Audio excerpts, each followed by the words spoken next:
So, now, having thrown out everything you ever learned about markets and everything you've been trying to do your whole trading career, I'm going to talk a little bit about how I think you can do that. And I will tell you this. Some of the things I'm going to say next, and I realize how much time is going by, I'm going to try to get to questions quickly, have really worked with the traders that I've coached. So I'm going to ask you to reimagine and then integrate into your market analysis. First of all, just think of the markets as sports. I mean, I don't know if your favorite sport is football or basketball or hockey or even sailing, but you get a game plan. Markets as military is another one. These are actually switched in the way that I want them to go. But in all cases, whether you're in the military or whether you're a quarterback, you have a game plan, right? Practice that game plan, study that game plan, analyze that game plan, and then you go onto the battlefield or onto soldier field.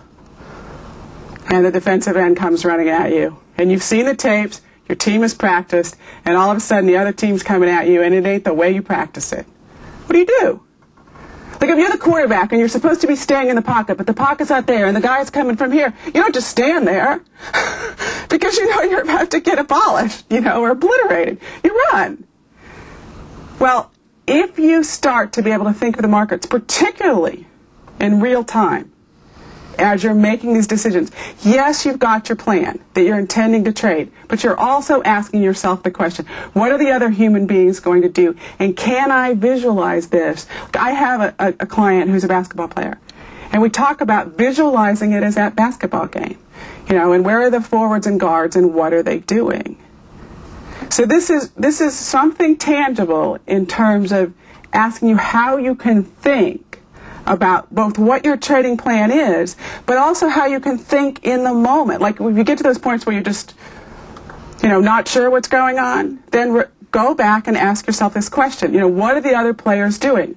Or if you're a sailor, you have to adjust for the wind. And to be, in my opinion, to be the most successful trader that you can be, and you take the guys who are really fabulously successful, they do a version of this, almost unknowingly. They've got their plan, but they can shuck and jive and adjust on the fly. And the problem for so many of us is that we've been taught we're supposed to have the plan, only trade to the plan, and any of these deviations means that we screwed up, except you're going to have those deviations all the time because that's how your brain's going to read the market.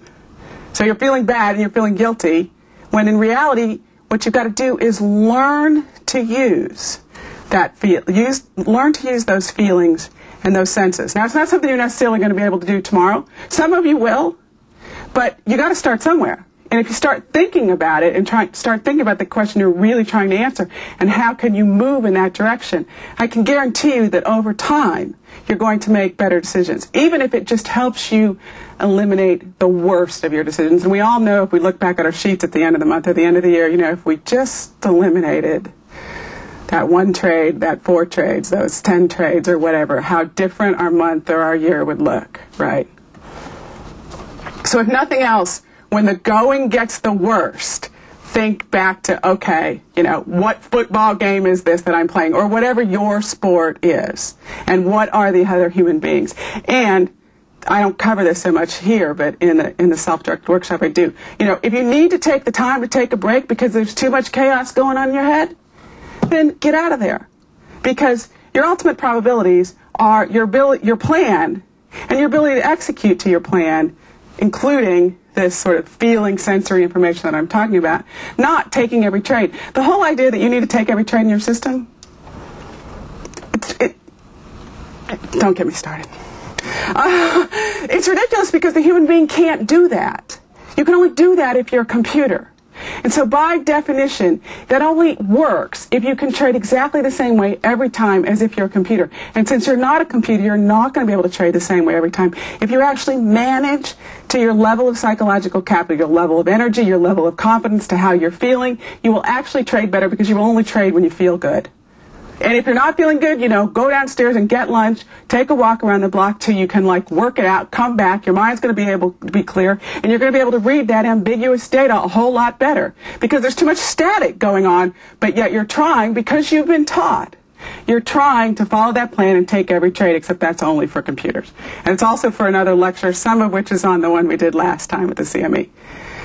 So to take this one step further in terms of game, think in terms of your competitive instinct.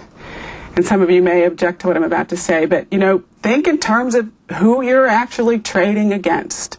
And imagine who you're trading against, or who you want to be trading against, and who you want to be trading better than.